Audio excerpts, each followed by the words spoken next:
சமூக நீதி மலர்ந்த தமிழ்நாட்டில், அறிவாசான் தந்தை பெரியாரினுடைய முழக்கங்கள் எழுந்த தமிழ்நாட்டில், யாதும் ஊரே யாவரும் கேளிர் என்ற மனிதநேய கோட்பாட்டை உலகத்துக்கு தந்த தமிழ்நாட்டில் கௌரவ கொலைகள், ஹானர் கில்லிங்ஸ், சாதி மறுப்பு திருமணங்கள் நடைபெறும் இடங்களிலெல்லாம் கொடூரமான கொலைகள் நடப்பது மிகுந்த வேதனையை, தாங்க முடியாத துயரத்தை தருகிறது.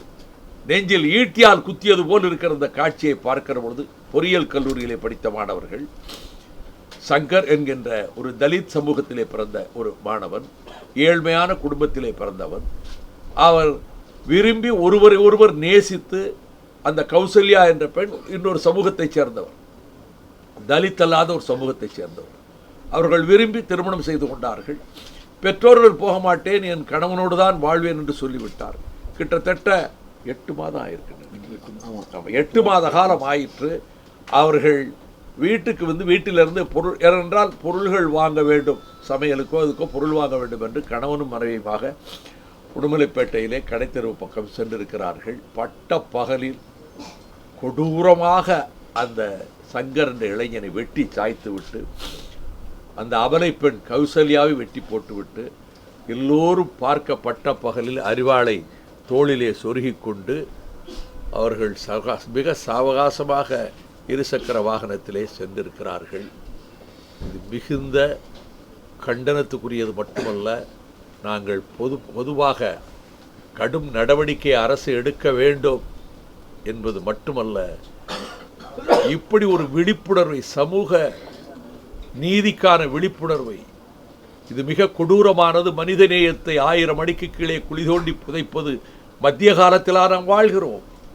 இதை அனைத்து அரசியல் கட்சிகளும் சமூக அமைப்புகளும் இந்த உணர்வை ஏற்படுத்த வேண்டுமே தவிர, தங்கள் சுயநலத்துக்காக ஆங்காங்கு இதை கூர்மைப்படுத்தி, வேற்றுமைகளை அதிகப்படுத்தி, மோதல்களுக்கு, இப்படிப்பட்ட கௌரவ கொலைகளுக்கு வாளை தீட்டி கொடுப்பதைப் போல சிலர் பிரச்சாரங்களில் ஈடுபடுவது, அவர்கள் இந்த சமூகத்தை நாசப்பாதைக்கு அழைத்துச் செல்கிறார்கள் என்றுதான் நாங்கள் கண்டனம் தெரிவிக்க முடியும்.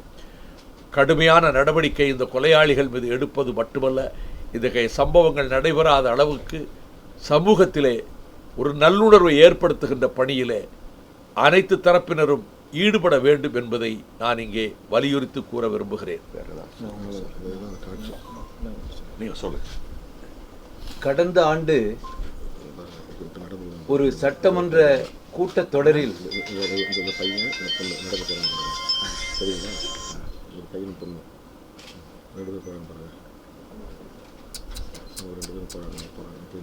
கடந்த ஆண்டு சட்டமன்ற கூட்டத்தொடரில் எதிர்க்கட்சி சட்டமன்ற உறுப்பினர், தமிழகத்தில் சாதி ஆணவ கொலை தொடர்கதையாக இருக்கிறது, அதை தடுத்து நிறுத்துவதற்கு தனியாக சட்டம் கொண்டு வர வேண்டும் என்று வலியுறுத்திய போது, அன்று தற்காலிகமாக முதலமைச்சராக இருந்த ஓ பன்னீர்செல்வம் அவர்கள், தமிழகத்தில் சாதி ஆணவ கொலைவே கிடையாது, அந்த பிரச்சனைக்கே இடம் கிடையாது, தனியாக சட்டம் ஒன்றும் தேவையில்லை என்று ஓ பன்னீர்செல்வம் அவர்கள் சட்டமன்றத்தில் பதில் உரைத்தார்.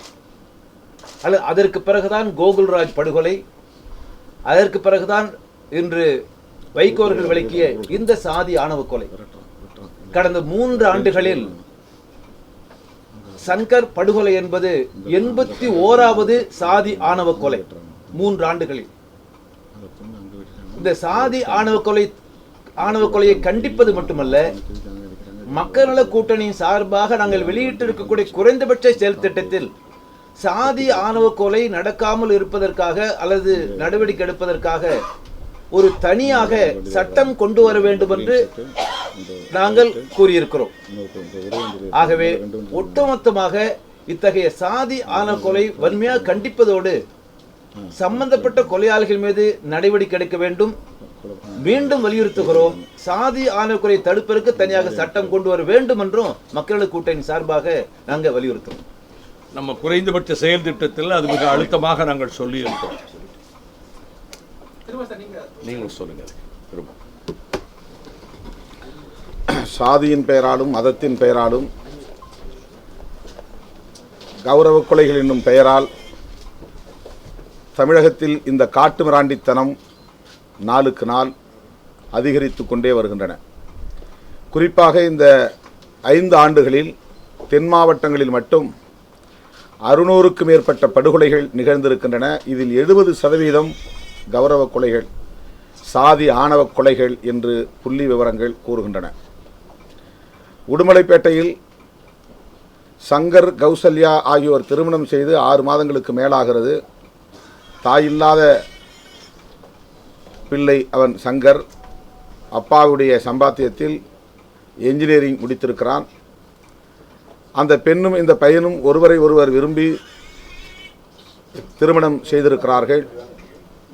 இந்த நிலையில் உடுமலைப்பேட்டை நகரத்தில் பட்டப்பகலில் பொதுமக்கள் நடமாடுகிற வீதியில் மிக கொடூரமான முறையிலே வெட்டி படுகொலை செய்திருக்கிறார்கள். அந்த பெண்ணும் இப்போது உயிருக்கு ஊசலாடும் நிலையில் ஐசியு என்கிற அந்த மருத்துவ சிகிச்சை பிரிவிலே அனுமதிக்கப்பட்டிருக்கிறார். இதற்கு அரசியல் ஆதாயம் தேடும் சில சாதியவாத சக்திகளின் தூண்டுதல்கள் தான் காரணம். வெளிப்படையாக மேடைகளில் பேசுவதும் தமிழகம் தழுவிய அளவில் இந்த கருத்தை பரப்புவதும் இதற்கு அடிப்படை காரணங்களாக இருக்கின்றன. இப்படிப்பட்ட வன்முறைகளை தூண்டும் வகையில் அரசியல் செய்வோரை அடையாளம் காண வேண்டுவதும் அவர்கள் மீது கடும் நடவடிக்கை எடுக்கப்பட வேண்டும் என்பதும் இன்றைய தேவையாக உள்ளன. திரும்ப சார், நீங்க பேசும்போது சில அரசியல் கட்சிகள் வந்து ஜாதி மோதலை தூண்டுற வகையில பேசுறாங்க. எந்த கட்சி தலைவர்கள் குறிப்பிட்ட வகையில சொல்ல முடியும்? எல்லாருக்கும் தெரியும், அது எந்த கட்சிகள்னு எல்லாருக்கும் தெரியும். அன்புமணி சொல்ல வரீங்களா?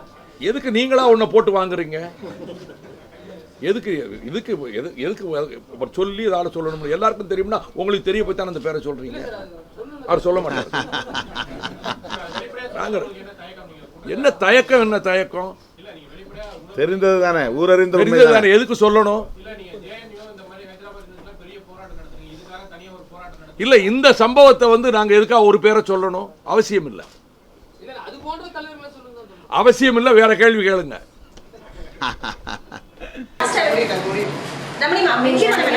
தண்ணி முடிங்க.